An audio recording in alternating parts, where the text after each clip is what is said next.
जय बद्री केदारनाथ दोस्तों, बहुत बहुत स्वागत है आपका मेरे एक और YouTube वीडियो पे। और आज जैसा कि वीकेंड आ रहा है, हम बात करने वाले हैं अपने एनपीएस पोर्टफोलियो के बारे में। तो आज मैं फॉर अ चेंज अपने लैपटॉप से वीडियो बना रहा हूँ और आप देख सकते हैं कि अ, मेरी जो करंट स्कीम प्रेफरेंस है वो स्कीम चॉइस ऑटो एग्रेसिव है। और जैसा कि मुझे कमेंट सेक्शन में पढ़ के पता चला और थोड़ा मैंने भी स्टडी किया कि ये जो एग्रेसिव ऑप्शन है ये सरकारी एम्प्लॉयज़ के लिए नहीं होता है, ये सिर्फ प्राइवेट एम्प्लॉयज़ के लिए होता है। तो सरकार एक तरीके से कुशन और प्रोटेक्शन सिर्फ सरकारी एम्प्लॉयज़ को देती है, प्राइवेट एम्प्लॉयज़ जाएं चूल्हे में, ऐसा उनका मानना है। खैर ये तो मजाक की बात है, लेकिन मुझे ऐसा लगता है कि ये जो ऑटो एग्रेसिव चॉइस वाला जो ऑप्शन है ये केवल प्राइवेट एम्प्लॉयज़ के लिए है। तो कई सरकारी कर्मचारी भी मेरे कमेंट सेक्शन में आते हैं और वो मेरे से पूछते रहते थे कि भैया हमारे उसमें तो ये चॉइस नहीं दिख रही है। तो मैं काफ़ी ताज्जुब में रहता था कि ऐसा क्यों है, लेकिन फिर मुझे पता चला कि ये गवर्नमेंट एम्प्लॉयज़ के लिए ये एग्रेसिव वाला ऑप्शन नहीं होता, उनके लिए खाली लो और मॉडरेट यही दो ऑप्शन होते हैं, जबकि प्राइवेट एम्प्लॉयज़ के लिए लो, मॉडरेट और एग्रेसिव ये तीन ऑप्शंस होते हैं। तो आप देख सकते हैं स्कीम वन में मेरा 51% है और स्कीम टू में 16% है और स्कीम थ्री में 33% है। आप देख सकते हैं मेरी वैल्यू ऑफ होल्डिंग जो है 5,40,239 रुपये है। और जो टोटल नंबर ऑफ कॉन्ट्रीब्यूशंस हैं वो 38 हैं। टोटल कंट्रीब्यूशन यानी कि मैंने कितना पैसा एनपीएस में अब तक डाला हुआ, आप देख सकते हैं 4,52,826 रुपये मेरा कंट्रीब्यूशन मेरी तरफ से एनपीएस में जा चुका है। उसकी करंट वैल्यू 5,40,000 है। तो जो टोटल नोशनल गेन है वो 87,413 रुपीज़ है। और जो मेरा एक्स आई आर जो बन रहा है यानी कि अलग अलग समय पे की गई मेरी इन्वेस्टमेंट पे कंबाइंड रेट ऑफ रिटर्न जो है वो 8.68% का है। क्योंकि आज दोस्तों आज 31 जनवरी की रात है, तो एनपीएस पेंशन फंड अभी अपडेट नहीं हुआ है। तो आज का जो गेन हुआ है वो भी मेरे ख्याल इसमें लग जाएगा और ये क्लोज टू 9% आज हो जाएगा। तो अभी ये कल तक अपडेट हो जाएगा, लेकिन फिलहाल ये 8.68% नज़र आ रहा है। और क्योंकि मार्केट काफ़ी गिरी है, काफ़ी पिट चुकी है, तो ये एक्सआईआर थोड़ा नीचे आ गया है 8 साढ़े 8% के आसपास। But I am sure in थोड़े दिन बाद जब मार्केट दोबारा स्टेबल हो जाएगी ये 12-13% के आसपास चला जाएगा। और एनपीएस में रिटर्न अगर 12 से 14% के बीच आपको मिल रहा है दोस्तों, कि आपको खुश रहना चाहिए, उसमें ज़्यादा आप मार-धाड़ करनी नहीं चाहिए इसमें, क्योंकि ये आपका रिटायरमेंट फंड है और रिटायरमेंट फंड को रिटायरमेंट फंड की तरह एक सीमित तरीके से बढ़ते रहना चाहिए। 12% पे अगर ये बढ़ रहा है तो मुझे कोई दिक्कत नहीं है, मेरे को यहाँ पे कोई कारिस्तानी करने की ज़रूरत नहीं है जैसा कि मैं म्यूचुअल फंड्स में करता हूँ।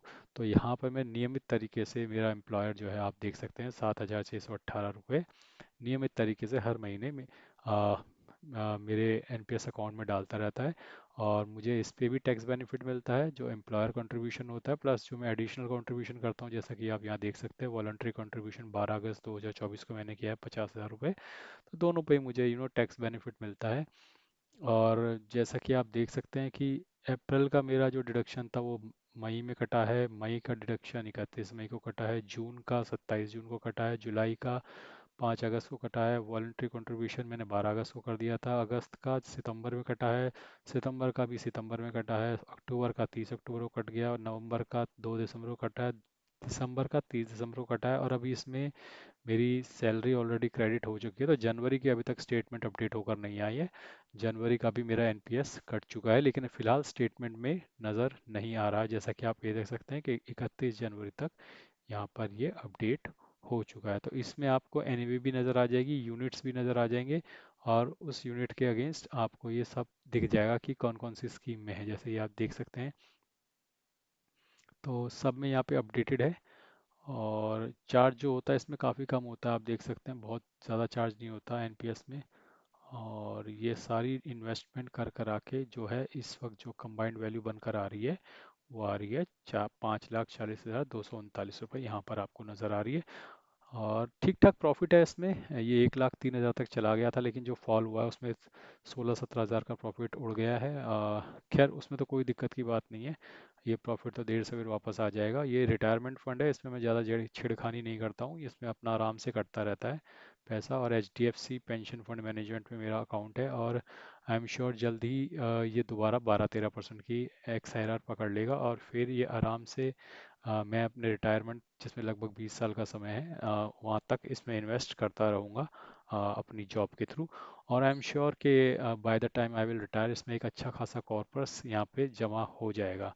अगर अच्छे खासे कॉर्पस की हम बात करें तो चलिए उस पे मैं अभी कैलकुलेट करके आपको दिखाऊंगा। फिलहाल मैं दिखाता हूँ आपको कि कौन से बेस्ट एनपीएस फंड हैं। तो जैसा कि मैंने आपको बताया था कि बहुत सारे पेंशन फंड मैनेजमेंट की ऑर्गेनाइजेशन संस्थाएं अवेलेबल हैं जो इस तरीके के एनपीएस के फंड प्रोवाइड करवाती हैं, और उनके भी रिटर्न होते हैं। तो 5 साल पे मैंने फ़िल्टर लगा रखा है। आप देख सकते हैं कि यूटीआई रिटायरमेंट जो जिसमें मैं इन्वेस्ट करता हूँ वो है स्कीम ई टायर वन।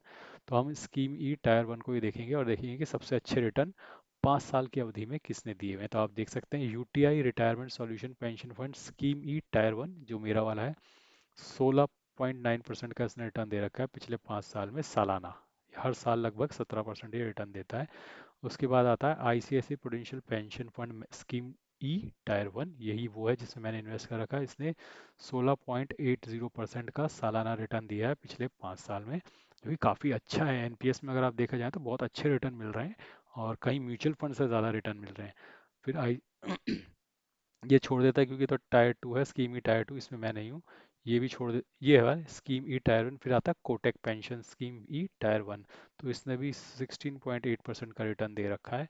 फिर आता है आपका H D F C pension fund management, ये वो मेरा वाला है जिसमें मैंने इन्वेस्ट किया हुआ है। इसने 16.20% का रिटर्न दे रखा है सालाना पिछले 5 साल में। तो आप देखेंगे बहुत ज़्यादा अंतर नहीं होता, क्योंकि गाइडलाइंस मोटी मोटी एक जैसी ही होती हैं, और जो टॉप के जितने भी फंड्स हैं वो लगभग एक जैसा ही रिटर्न देते हैं। लेकिन ऐसा नहीं है कि इसमें वेरिएशन नहीं होता। नीचे आप देखें कुछ खराब परफॉर्मिंग एनपीएस फंड मैनेजर भी आपको नज़र आएंगे। तो अब इसमें आगे बढ़ते हैं। L I C pension fund scheme E tier one, देखिए इसने 16.10% का रिटर्न दे रखा है पिछले 5 साल में सालाना। अब टायर टू तो अपना है नहीं, टायर टू अपना है नहीं। ये आ गया Birla Sun Life pension scheme E tier one, इसने 15.50% का सालाना रिटर्न दे रखा है पिछले 5 साल में। उसके बाद आता है बिरला सन लाइफ पेंशन, ये दोबारा वही आ गया। एसबीआई, ये दूसरा है tier one, SBI pension fund scheme E tier one, इसने 14.60% का सालाना रिटर्न दे रखा है। तो आप देखेंगे कि एसबीआई वाले और जो टॉप में है उसमें लगभग 2% का अंतर आ गया है। टॉप में कौन सा है, आई यूटीआई। तो यूटीआई और आपका एसबीआई में आप देखोगे लगभग 2% से ज़्यादा का अंतर आ गया है। और उसी तरीके से ठीक है, यही टॉप में आ रहे हैं बस। बाकी तो नीचे कुछ अलग ही चीज़ है जिनके बारे में मुझे पता भी नहीं है। तो मेरे को इतना पता है कि जिसमें मैं इन्वेस्ट करता हूँ वो ये है आपका स्कीम ई टायर वन। और स्कीम ई टायर वन के मैंने आपको दिखा दिया है कि तो आप टॉप में आप देख लेंगे कि आपका यूटीआई है, आईसीआईसीआई है, कोटक है, फिर आपका एचडीएफसी है, और फिर एलआईसी है, और फिर एसबीआई है। तो ये टॉप के हैं। तो अगर आपको एनपीएस का अकाउंट खुलवाना है तो इनमें से किसी में खुलवा सकते हैं, यूटीआई, आईसीआईसीआई, एचडीएफसी, कोटक। तो जितने भी टॉप के एनपीएस के फंड मैनेजर हैं आप उनमें से किसी में भी फंड खुलवा सकते हैं। अब एक बार मैं आपको दिखाना चाह रहा था कि लमसम प्लस एसआईपी कैलकुलेटर, अगर वो दिख जाता है तो मैं ये आपको दिखाने की कोशिश करूँगा कि वो किस तरीके से मैं आपको दिखाऊं कि मेरा कितना पैसा इसमें बन जाएगा एनपीएस में। तो अगर वो मेरे को मिल जाता है, ये कैलकुलेट होता है एसआईपी प्लस लमसम कैलकुलेटर। तो इसको मैं आपको दिखाना चाह रहा हूँ। देखिए वन टाइम इन्वेस्टमेंट मैं कितनी दिखाऊंगा, वन टाइम इन्वेस्टमेंट में दिखाऊंगा जितना मेरा पैसा बन रखा है, 5,40,239 रुपये।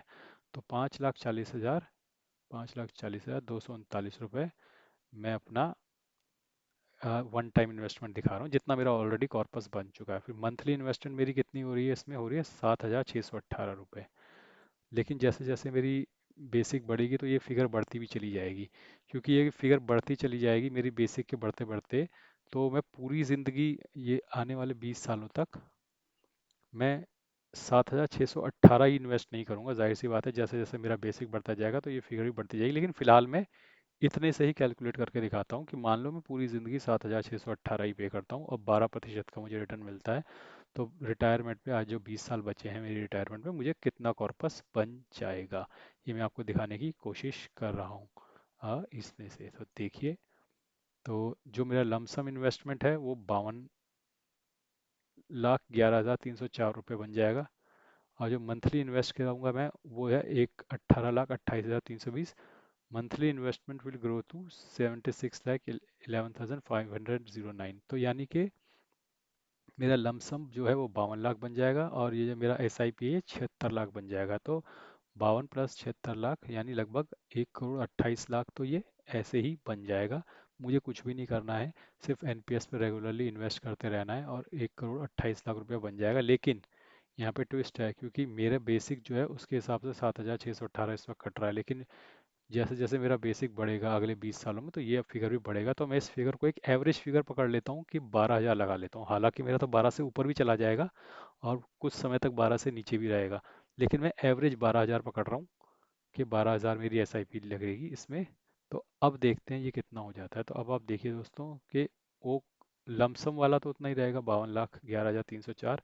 और जो मेरी एस आई पी है वो बढ़ के हो जाएंगी 1,19,89,775 प्लस 52 लाख। यानी कि मोटा मोटा आप देखिए कि लगभग 1,75,01,75 लाख रुपया मेरा एनपीएस पोर्टफोलियो में बन जाएगा। तो कई लोग बोलते हैं कि भैया आप अपने वीडियो में ऐसा क्यों लिखते हो, your NPS journey to 1 crore rupee. इसलिए लिखता हूँ क्योंकि मैं चीज़ें कैलकुलेट करके बैठा हुआ हूँ, और मैं तो 1 करोड़ ही लिखता हूँ, ये तो 1 करोड़ से बहुत ऊपर जा रहा है। यानी कि मैं अपना एस आई पी अमाउंट जो डालता रहता हूँ रेगुलरली वो डलता रहेगा हर महीने, प्लस मेरा जो वन टाइम इन्वेस्टमेंट ऑलरेडी बन चुका है। अब आप लोग इसमें कंफ्यूज तो नहीं है, मैंने 5,40,000 वन टाइम इन्वेस्टमेंट क्यों डाला? ये इसलिए डाला है क्योंकि जो करंट अमाउंट है वो ऑलरेडी 5,40,000 हो चुका है। और आगे मैंने 12,000 इसलिए पकड़ा है क्योंकि इस वक्त लगभग 7,800 जा रही है मेरी S I contribution monthly.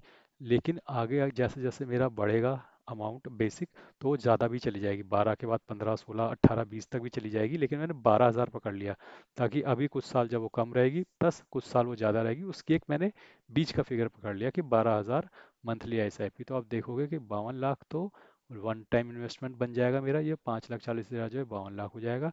Plus ये जो एस आई पी कट रही है, एस आई पी समझ लीजिए 12,000 महीने की जा रही है, इसकी वैल्यू बन जाएगी 1,19,89,775 रुपीज़। तो जो टोटल है 1,19,89,775 प्लस 52 लाख, तो आप देखोगे ये मिल मिला के लगभग 1,75,00,000 के आसपास मेरा पैसा बन जाएगा। तो इस तरीके से मैंने कैलकुलेशन कर रखी है, और इसीलिए मैं वीडियो पे लिखता हूँ कि my NPS journey towards 1 crore rupees. हालांकि मुझे अब लिखना चाहिए my NPS journey towards 1,75,00,000 rupees, लेकिन फिर भी मैं उसे एक राउंड फिगर लेके 1 करोड़ तक ही लिखता हूँ। और काफ़ी लोग उसका मजाक भी बनाते हैं, कहते हैं कि ये बंदा तो झूठ बोल रहा है, इतने पैसे से कैसे 1 करोड़ तक पहुँचेगा। मैं आपको कैलकुलेट करके दिखा रहा हूँ कैसे पहुँचूंगा। सामने आपकी कैलकुलेशन है, one time investment, monthly investment, सब कुछ, और 12% का रिटर्न है।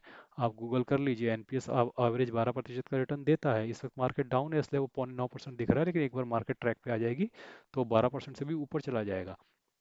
या 20 साल मेरे रिटायरमेंट के बचे हैं। तो इस तरीके से मैंने आपको कैलकुलेट करके दिखा दिया है कि मेरा एनपीएस में क्या टारगेट है रिटायरमेंट तक।